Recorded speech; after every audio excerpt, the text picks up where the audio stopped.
ANC is on a mission to win back the Western Cape. The party's head of elections, Fikile Mbalula, has unveiled its 2019 elections plan. A former Western Cape Premier, Ebrahim Rasool, has made a comeback to head the campaign in the province. Mbalula joins us. Thank you so much for your time tonight, sir. Good evening. One of the things you've said is that you're hoping that Cape Town residents have long memories in bringing Ebrahim Rasool back. There's a certain kind of rapport that you're hoping they will be able to draw on where he's concerned in order to give the ANC the much-needed boost it needs in the province.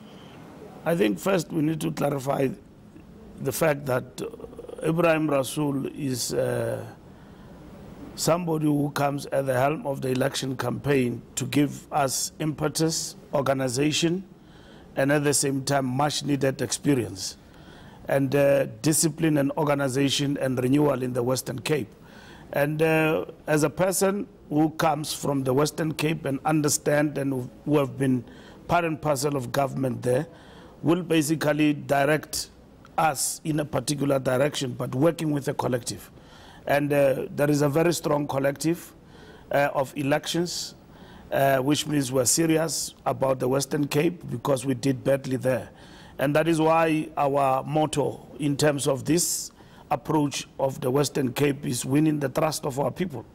And we are contesting power, but with a view of winning trust of the people. And Ebrahim Rasool, with all the experience, will be able to steer the ship, working with us and the entire collective of leadership in the Western Cape. What do you think has led to this breakdown of trust between the people of the Western Cape and the ANC? Well, the account for that dates back, in which there were issues of mistrust, among others, particularly that erupted in terms of the social contract between ourselves and the people of the Western Cape, which we need to reconstruct, but inherently our own weaknesses, among others.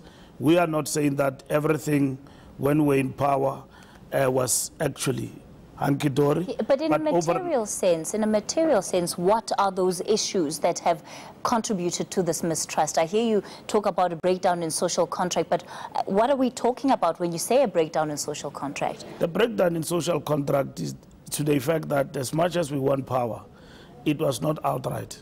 And at some point, it was coalition. So it is only years after that the DA came to win that particular power. And the ANC decreased because of inherently its own organizational weaknesses. But it doesn't mean that in the space that we're participating in the Western Cape, we totally and completely were wiped out, we decreased. And then we need to go back and we need to be organized, and that is what we seek to do. Our party, leadership issues have largely contributed to the ANC finding itself in the position that is in.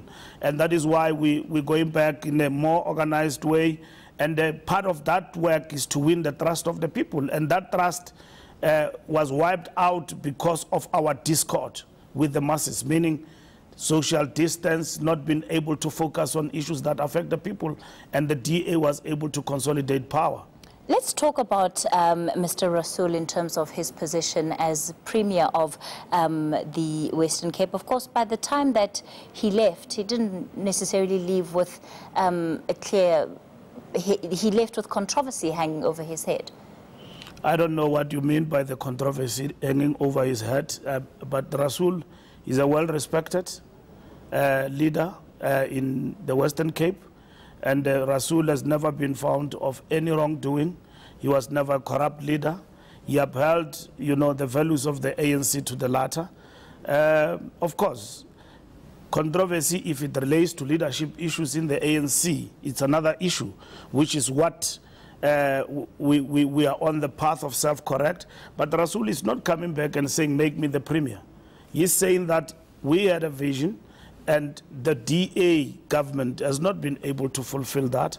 And we need to come back and recoup and to ensure that we can't leave our people alone. To the extent that he becomes the face of your campaign effectively in the Western Cape, do you not feel that he needs to answer to the allegations around the brown bag journalism scandal, where he effectively is accused of having paid journalists to write favorable stories about him and in fact write bad stories about his rivals, his political rivals? Well, there was never an inquiry about all of those issues that were peddled at that particular time. And all of those allegations never came to the fore and found substance.